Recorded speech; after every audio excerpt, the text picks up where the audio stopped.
YG와 JYP의 책걸상. 책에 관한 걸쭉하고 상큼한 이야기. YG와 JYP의 책걸상이 찾아왔습니다. YG 강량구입니다. JYP 박재영입니다. 그리고 지난 시간에 이어서 연세대학교 생화학과의 송기원 교수님 나와 계십니다. 안녕하십니까? 안녕하세요. 네, 반갑습니다. 네, 송경 교수님과 오늘도 최근에 송경 교수님께서 내신 송기원의 포스트 게놈 시대를 가지고 이야기를 해보겠습니다. 네. 자, 그 전에 저희가 이제 이벤트 했잖아요. 네, 지난 시간에 당첨자 발표는 했는데 정말 꼭 읽어드리고 싶은 댓글이 하나가 있습니다. 아 그래요? 네, 154명이 참여하셨는데 그 중에 전 이분 댓글 보고 제일 웃었어요. BUEM32님 심지어 기간도 지난 다음에 올리신 댓글인데요. 네. 아, 이벤트인가요? 컨닝 4번 TBS.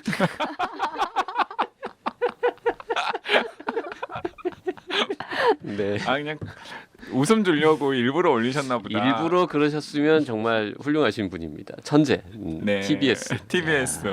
개인적으로라도 제가 뭔가 책이라도 한 거 선물 드리고 싶네요. 네. 네. 아 참 그리고 본격적으로 이야기 시작하기 전에 송기원 교수님께서 학부 시절에 굉장히 인기가 많으셨대요. 그건 저 지금 처음 듣는 얘기가. 연세대학교 생학과의 그 동기 남학생들이 다 짝사랑하던.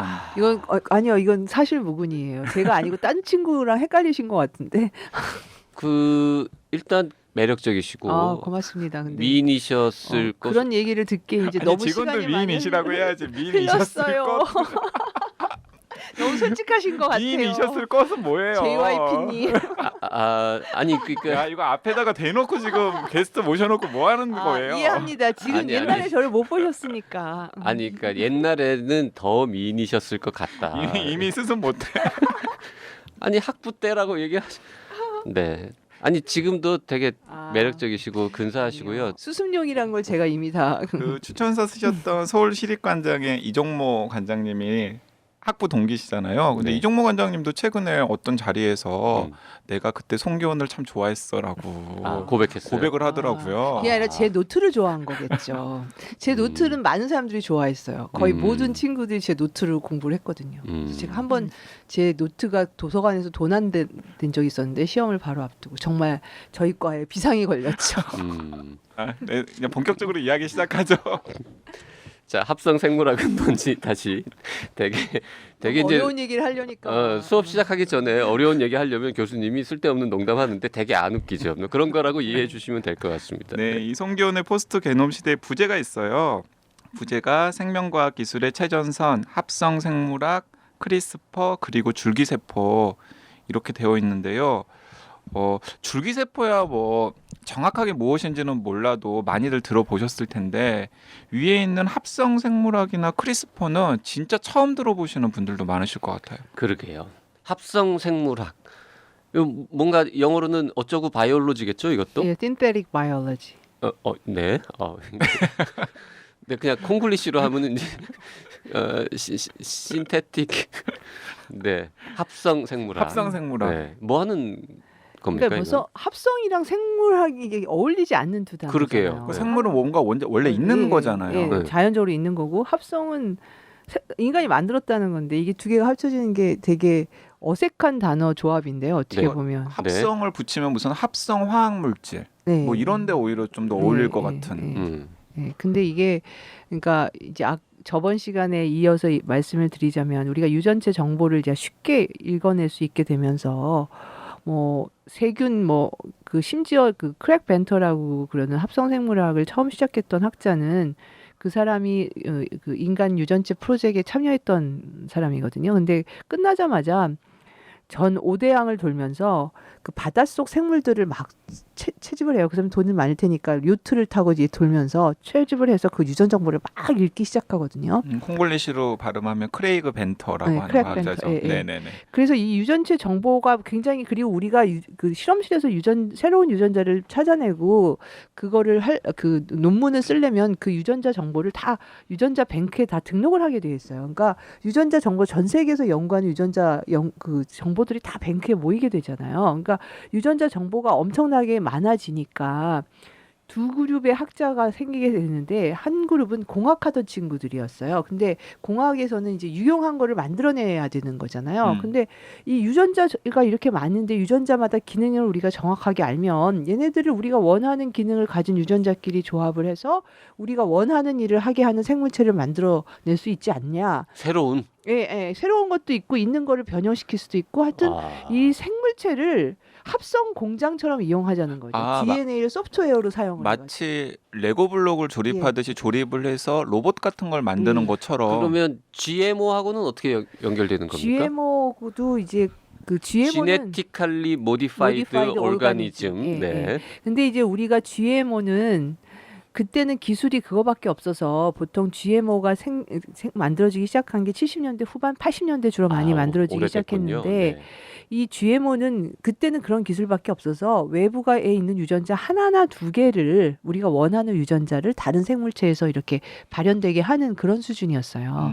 근데 그런 하나 두 개가 아니라 그러니까 스케일이 달라진 거죠. 합성생물학은 내가 원하는 기능을 하거나 내가 원하는 물질을 만들 수 있는 그 생명체가 갖고 있지 않은 새로운 경로를 만드는 거죠. 완전 새로운 경로를 만들어서 내가 원하는 프로덕트를 즉 지금은 화합물 같은 걸 만들 때 보통 공장에서 만들잖아요. 뭐 듀폰이나 뭐 큰 화학 공장에서. 근데 그런 공장에서 있는 공정을 만들지 말고 생물체가 그 공정을 수행하게 하자는 거예요.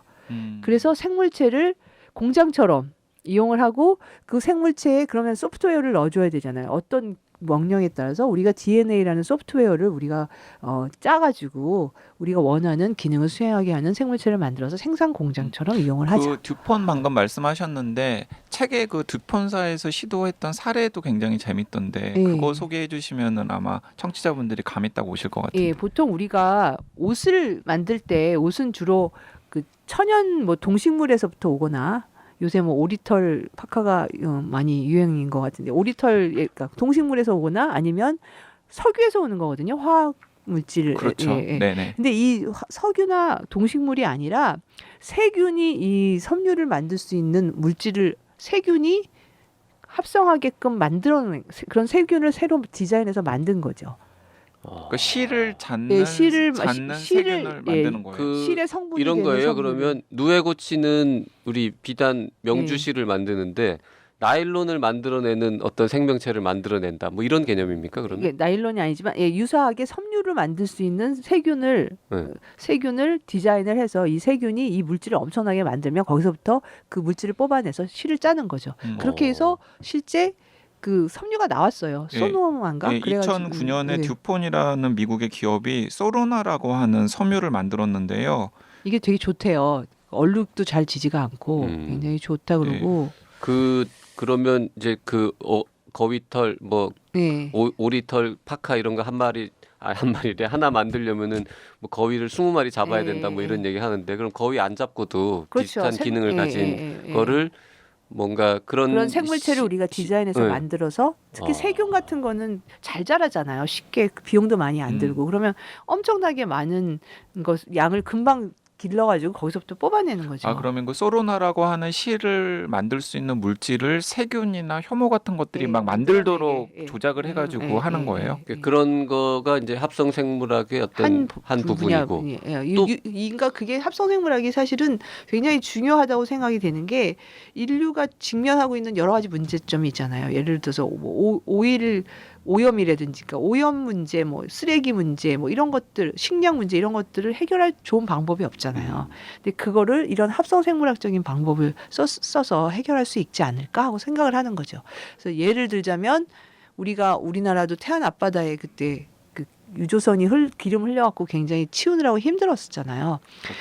근데 그런 거를 이제 유조선 이렇게 그런 이제 원유 같은 것들을 세균이 그거를 먹을 수 있도록 디자인해서 그거를 섭취해갖고 그거에 또 닭 세균을 뿌리면 걔들이 먹어 치워가지고 깨끗하게. 그럼 뭐 예를 들어서 자동차를 움직이게 할 수 있는 자동차 연료로 쓸 수 있는 뭔가 물질을 만들어내는 그렇죠. 세균을 만들어내면 우리 더 이상 산유국을 부러워하지 않아도 되고 뭐 그런 건가요? 시도, 그러니까 지금 다 이게 성공했다는 건 아닌데 그 원유를 먹고 자라는 세균이라든지 지금 말씀하신 그러니까 지금 우리가 그 석유가 지금 문제잖아요. 그래서 석유 대신 쓸 수 있는 게 보통 알코올 바이오 그 퓨얼이라고 그러죠. 네.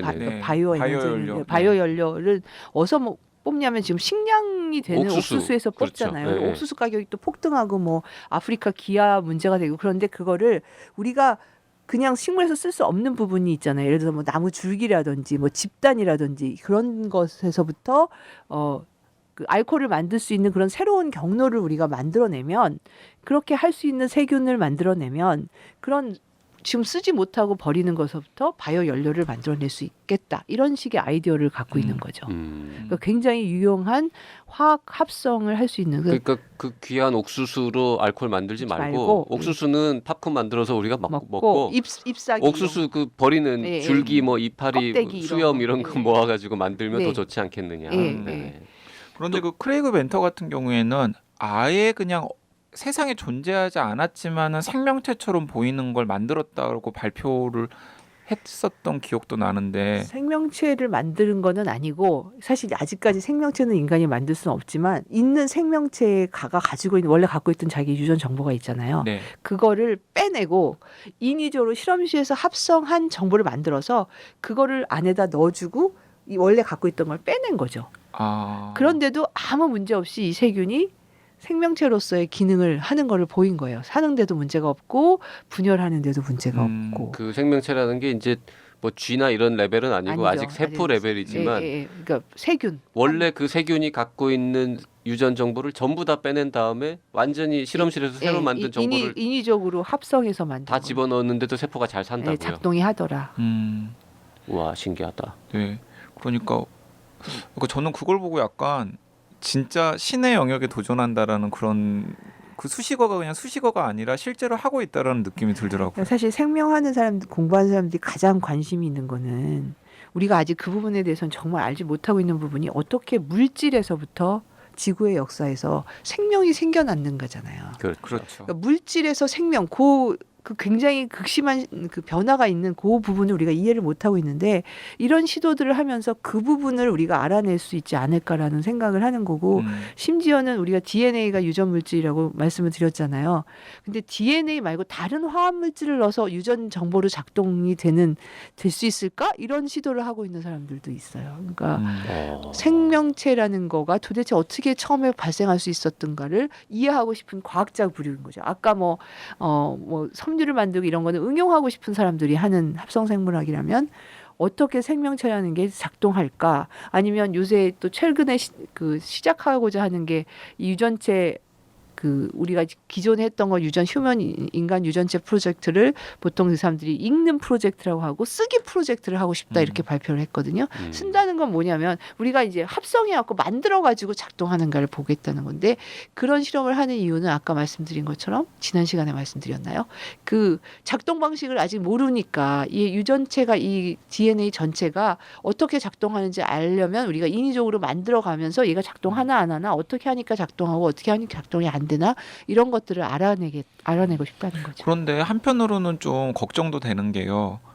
그런 식으로 이렇게 좀 아직까지는 세포 수준이긴 하지만은 좀 생명을 여러 가지 형태로 마음대로 인간이 조작을 할 수 있게 된다면 그 지난 시간에 미국이나 이런 데 입국할 때 생화학이라고 하면은 생화학 무기 연상하기 때문에 주로 뭐 몰리큘러 바이올로지 이런 걸 전공한다라고 이야기를 하신다고 했는데 약간 생화학 무기, 생물 무기 이런 식으로 뭐 제조할 수 있는 그런 합성 생물학적인 방법을 이용을 하면 쉽게 생화학 무기도 그렇고 이미 뭐 굳이 무기까지 안 만들어도 되거든요. 이미 굉장히 치명적이라고 알려진 바이러스들이 있잖아요. 네. 지구에서 없어졌다고 알려진 바이러스들 예를 들어서 뭐 스페인 독감 바이러스 같은 경우에는 뭐 이미 그때 당시에 1차 대전의 사망자 수보다 더 많은 사망자 수를 냈다고 그러는 그 스페인 독감 바이러스를 사실 금방 우리가 재현해냈거든요.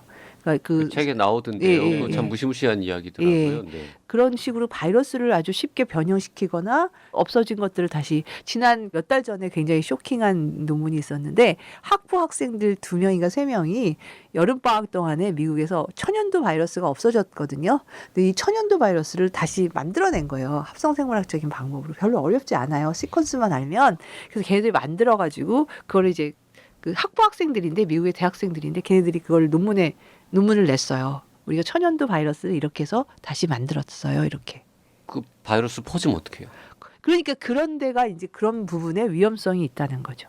궁금한 게 아까 이제 책에 나오지만 스페인 독감은 이제 100년 넘은 건데 그때 그 바이러스는 다 죽었잖아요. 예, 예. 그리고 당연히 그게 없으니까 그 유전체 정보 시퀀스도 모르잖아요. 근데 예. 어떻게 그거를 근데 이제 되살려냈어요? 그때 스페인 독감에 걸려서 사망하신 분의 시신이 동토에, 그러니까 그 얼음에 이렇게 있으면 알래스카. 알래스카나 뭐 이런데 얼음에 있었으니까 다 그 거기서 이제 그 조직이 남아 있으면 DNA는 물질이니까 생명체는 죽어도 화합물질은 거기 있잖아요. 그렇죠. 그럼 그 DNA도 되게 안정한 물질이에요. 혹시 주라기 공원 같은 거 기억하실지 모르겠는데 DNA가 거기서 모기의 피 속에 있는 공룡의 DNA를 가지고 그걸 만들어내잖아요. 그런 식으로 사체에 있는 조직에서 DNA를 읽은 거죠. 바이러스가 침입한 그 그러니까 시신이 예를 들어서 썩어서 없어지면 DNA도 없어지는. DNA가 이제 그 화학적으로 다시 해체되는 거죠, 구조가. 그러니까 예를 들어서 이제 스페인 독감 걸린 네. 사람 100년 전에 예. 죽은 사람이 그냥 이렇게 뭐 얼려 있으면 유골로 남아 있으면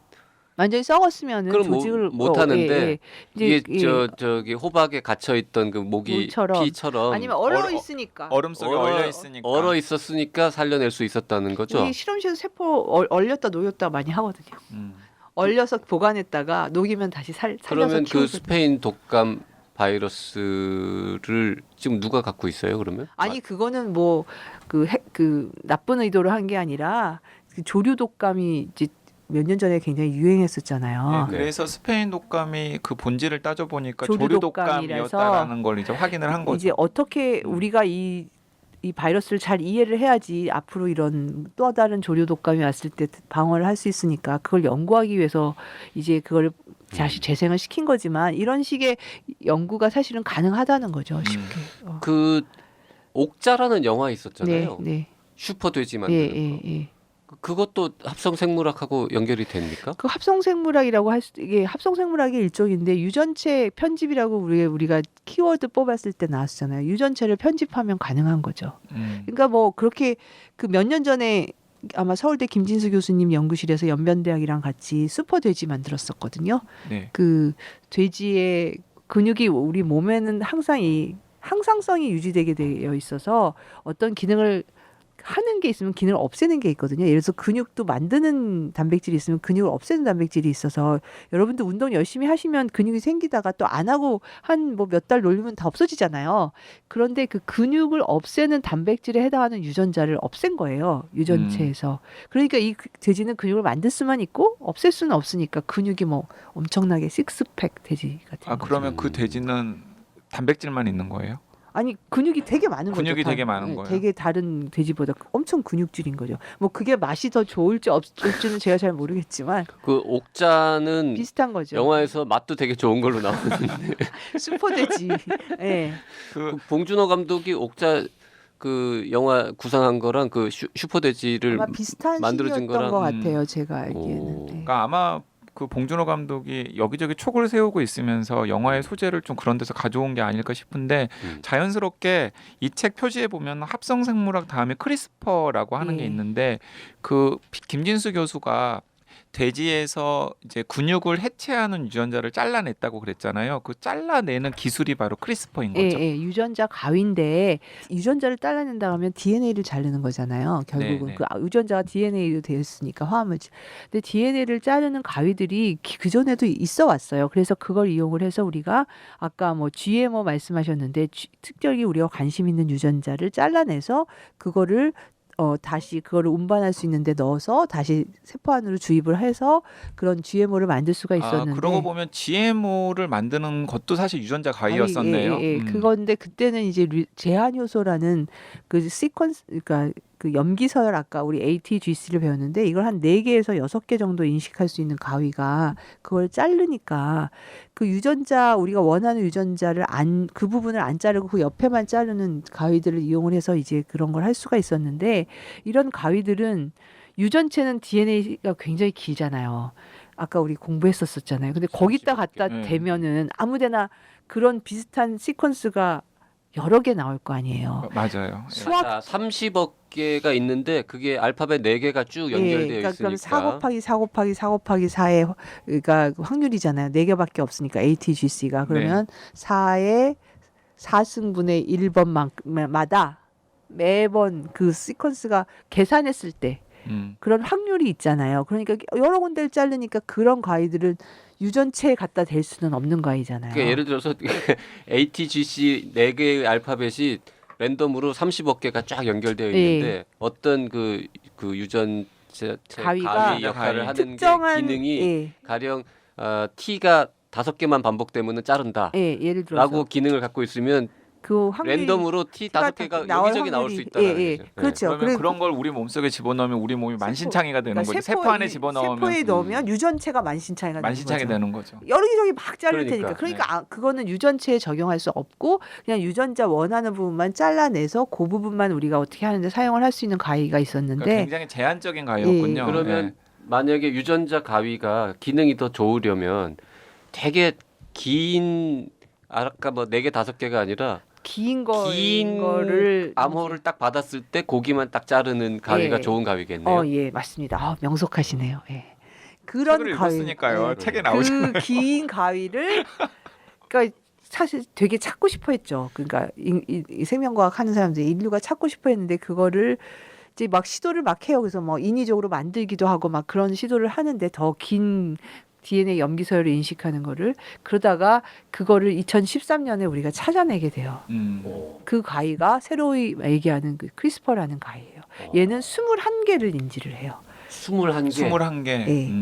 그러면 왠지 확률적으로 4에 21승이 아무리 되죠. 알파벳이 4개밖에 없어도 네. 21개나 똑같이 반복되는 거는 확률적으로 굉장히 어려울 것 유전체에 같네요. 또 네. 나올 확률이 되게 적죠. 네. 그러니까 계산적으로는 4에 21승을 하면 30억이 넘어가요. 아, 그래요. 그러니까 사실 그러니까 확률적으로는 한 개밖에 오류 없군요. 가능성이 굉장히 굉장히 낮은 거죠. 실제 오류가 똑같은 게 있을 수도 있지만 사실 네. 계산적으로는 그러니까 생명체 유전체 전체에 갖다 그 자르기를 할 수 있는 가위를 이제 인류가 손에 넣게 된 거죠. 그러니까 일상용어로 풀어보면 유전자 가위의 검색 능력이 비약적으로 정확해진 거네요. 네, 그렇죠. 굉장히 정확하게 유전체 전체에 갖다가 댈 수 있는 정보 그런 가위가 생긴 거죠. 그 우리나라에서 유전자 가위 기술로 그러니까 크리스퍼 기술로 가장 유명하신 분이 그 김진수 교수란 분인데 그 김진수 교수가 그 돼지의 근육을 해체하는 유전자만 잘라낸 것도 그 기술을 활용을 한 거죠.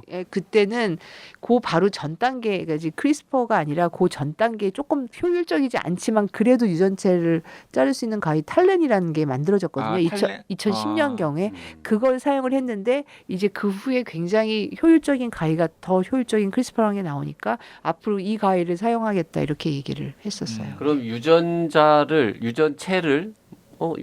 같은 말이겠네요. 하여튼 자를 수 있는 가위가 여러 종류가 있고 아주 초보적인 무딘 가위는 옛날에도 있었는데 몇십 년 전에도 최근 개발돼서 정말 날카롭게 잘 드는 가위의 이름이 크리스퍼다.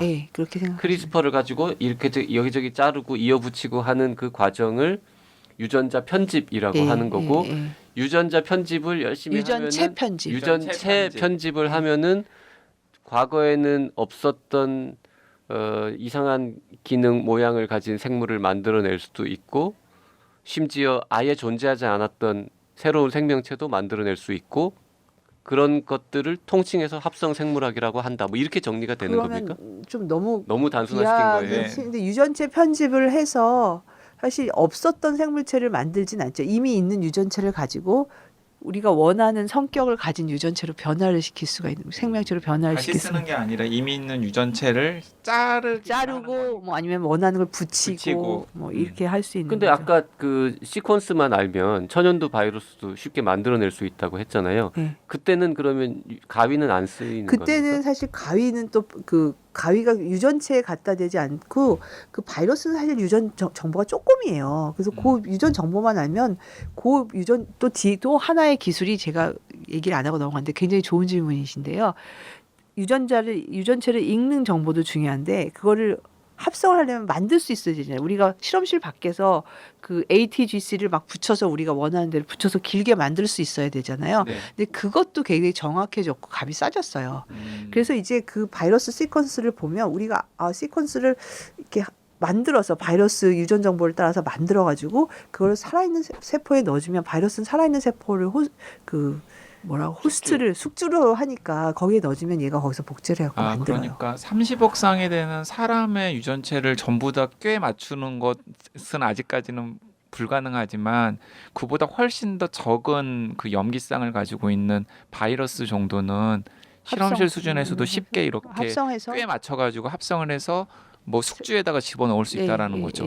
그것도 합성 생물학이고, 근데 이제 이미 만들어진 개체를 유전자를 이렇게 유전자를 하나만 아니라 여러 개를 변화시키면 굉장히 다른 유전 정보를 가진 개체가 만들어질 수 있다. 그래서 사실 요새 그런 시도를 이제 단순한 생명체가 아니라 큰 생명체에서 할 수 있게 됐고, 그래서 그 주라기 공원에 해당하는 그 현실판으로 이제 맘모스를 재생시키는 프로젝트를 실행하겠다. 그렇게 미국의 조지 철치라는 합성생물학의 대가가 2년 전에 이미 발표를 했고, 뭐 5년 후 안에 끝날 것이다. 최근에 그런 발표를 했거든요. 그러면 그 맘모스를 다시 재생시키겠다라는 사람들은 어떻게 하겠다라는 거예요? 그러니까 코끼리와 가장 맘모스가 유전 정보가 비슷하다고 합니다. 아시아 코끼리랑.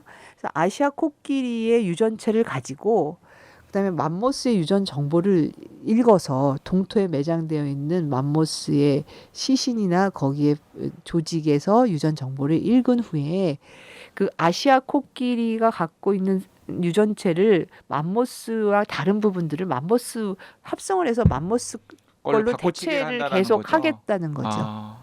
네. 야, 그 크리스퍼라고 우리가 계속 얘기를 하고 있고 한글로 크리스퍼라고 네. 써도 되지만 대개는 이제 영어로 CRISPR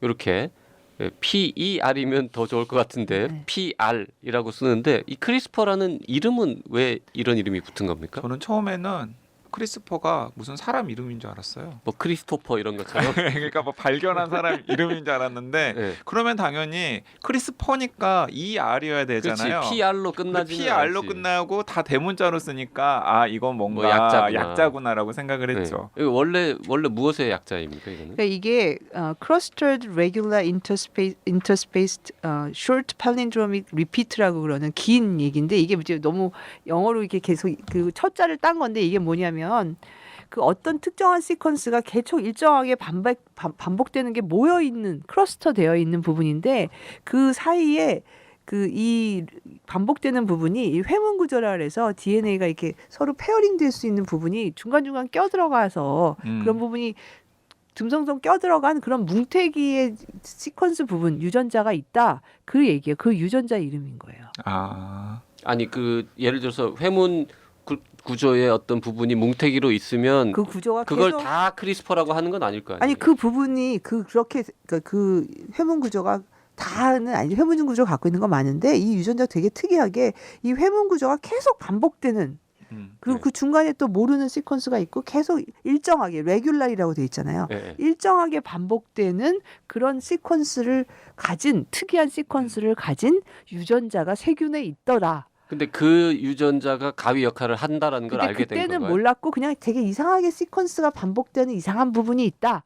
그걸 이제 일본 과학자가 발표를 옛날에? 했어요. 옛날에. 예. 옛날이라는 게 뭐 한 7, 80년대 예, 달에 80년대 후반부로 기억하는데. 그랬는데 예. 나중에 그게 가위 역할을 한다는 걸 알게 됐군요. 네. 근데 그러면 크리스퍼라는 게 딱 하나는 아니겠네요. 크리스퍼 중에도 뭐 여러 크리스퍼 유전자마다 세균의 종류마다 조금씩 변형돼서 다른 형태를 갖고 있어요. 그래서 크리스퍼 카스9이니 뭐 크리스퍼 어쩌군이라는 게 여러 종류가 있는 거군요. 네, 맞습니다. 회문 팔린드롬이라고 예, 하는 팔린드로믹 그 헤어핀 네. 구조라고 말씀하셨는데 청취자분들은 잘 모르실 수 있을 것 같은데 그거 저 앞으로 뒤로 똑같은 거 예. 토마토 뭐 이런 네. 그런 네. 식으로 이렇게 부분적으로 ATGC가 나와 있어서 서로 페어링할 수 있게 되어 있는 부분. 지금 송기환 교수님께서 막 손짓으로 막 설명을 하시는데 이게 좀 보이는 보이는 게 보이는 아니라서. 게 아니라서 죄송해요. 제가 어떻게 이게 설명해야지 쉬울지 모르겠네요. 회문 구조가 의미가 있는 게 그게 이제 딱 앞뒤가 이렇게 접으면은 접혀서 네, 딱 맞아요. 만나기 때문에 예. 그 회문 구조로 된 뭐 영어 단어도 많고 네. 우리말도 많잖아요. 이게 이제 ATGC 네. 그것들이 쭉 이런 식으로 앞뒤가 완벽하게 딱 맞게 그런 게 이제 일정한 간격을 두고 계속되는 그런 이상한 유전자 부분이 있다. 그게 이제 크리스퍼인 거죠. 야, 신기하다.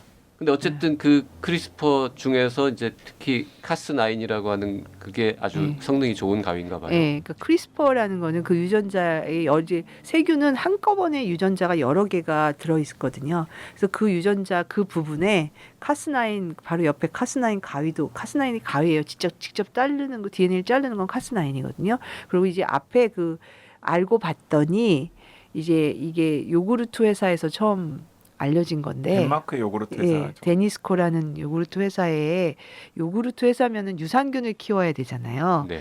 근데 유산균을 키울 때 제일 문제가 이제 바이러스에 감염이 되는 거예요, 세균이. 그러면 유산균이 잘 못 자라잖아요. 근데 어떤 유산균 중에서는 바이러스를 이기고 씩씩하게 자라는 유산균이 있다는 걸 알게 된 거예요. 근데 크리스퍼를 가지고 있는 거죠. 그 예, 유산균이. 걔네들은 장까지 살아서 가겠네요. 그런데 얘네들을 봤더니 그 크리스퍼라는 유전자 부분 안에 바이러스 시퀀스가 들어가 있다는 거예요. 그래서 이게 너무 신기하다. 그래서 보니까 바이러스가 침입을 하면 그 세균이 원래 이 바이러스 시퀀스를 일부분을 자기 크리스퍼 인터스페이스 된 그 사이 안에 저장을 하는 거예요. 바이러스 정보를.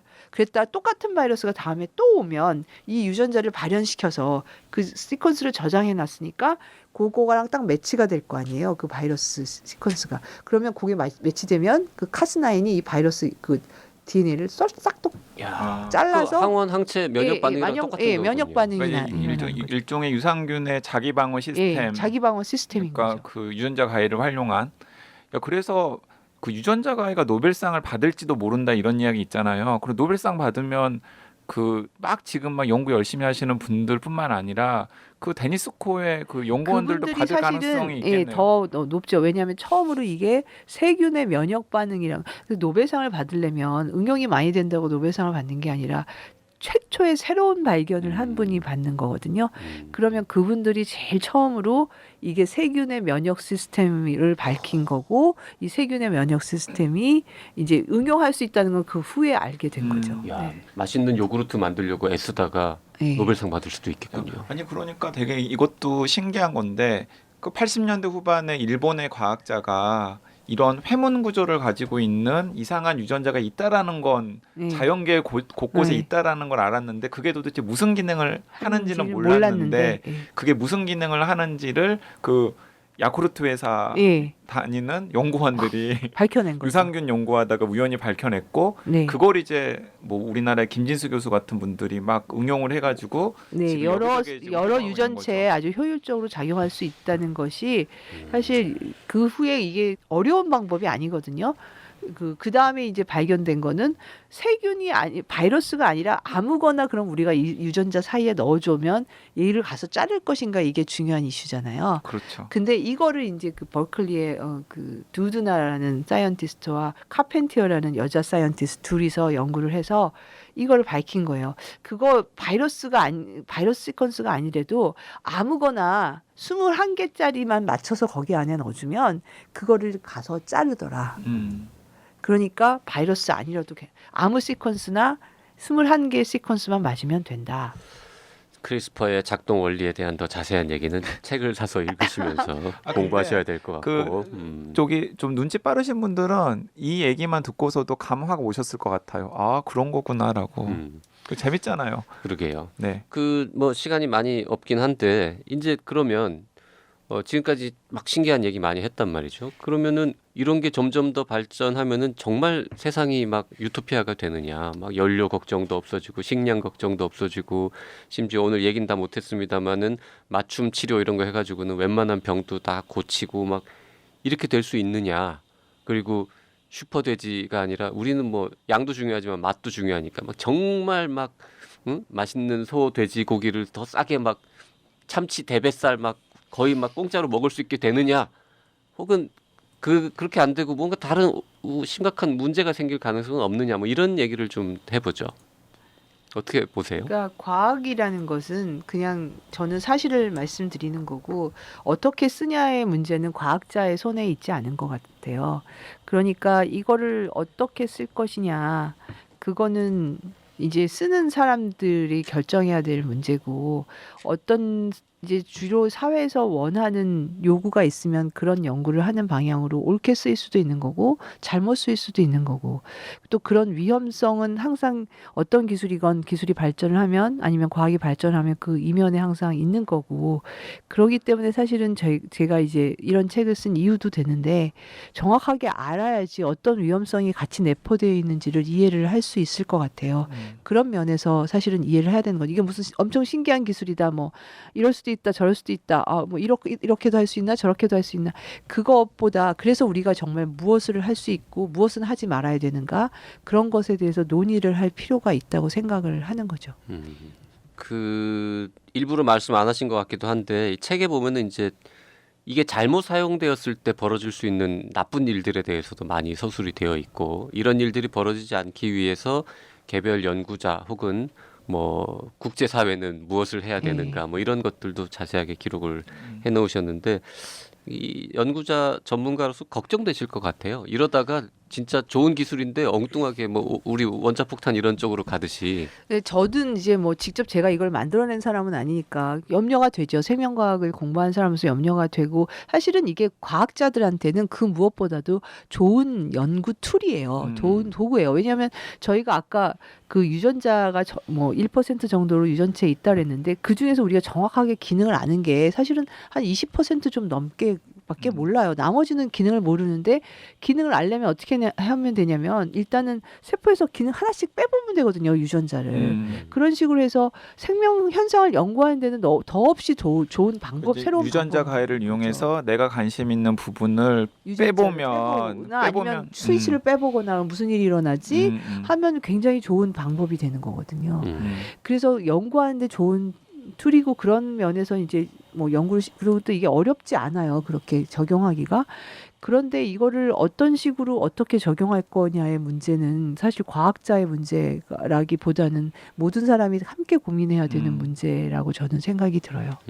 지금 뭐 책에 이제 판도라의 상자가 열리기 전에는 그걸 열지 말지 논의가 필요하지만 열리고 난 다음에는 그걸 논의하면 뭐 하냐. 네, 다른 논의를 해야 되는데 뭐 판도라의 상자가 열렸건만 침묵하고 있는 한국 사회는 이 발견의 의미를 제대로 알고는 있는 것일까 이런 서술도 하셨는데 뭐 대통령 소속 위원회 위원으로도 활동하시고 대한민국을 이끌어가는 이 높은 사람들은 이런 의미 이런 맥락에 대해서 좀 알고 있나요? 아니면 잘 모르겠어요. 아시는지 모르시는지. 왜냐하면 그게 제가 속해 있는 위원회가 대통령 직속 생명윤리위원회라고 되어 있는데 실제 회의를 가보니까 높으신 분들은 거의 안 오시더라고요. 그래서 잘 모르겠어요. 아시는지 모르시는지. 근데 사실 이게 그러니까 제가 특히 이제 판도라의 상자라고 얘기한 부분은 뭐냐면 생명이 유전체 편집 기술을 결국 인간 배아에까지 적용을 했거든요. 성공적으로. 그러니까 그 부분은 저는 사실 개인적으로는 인간 배아에는 적용하지 말았으면 좋겠다고 생각을 했어요.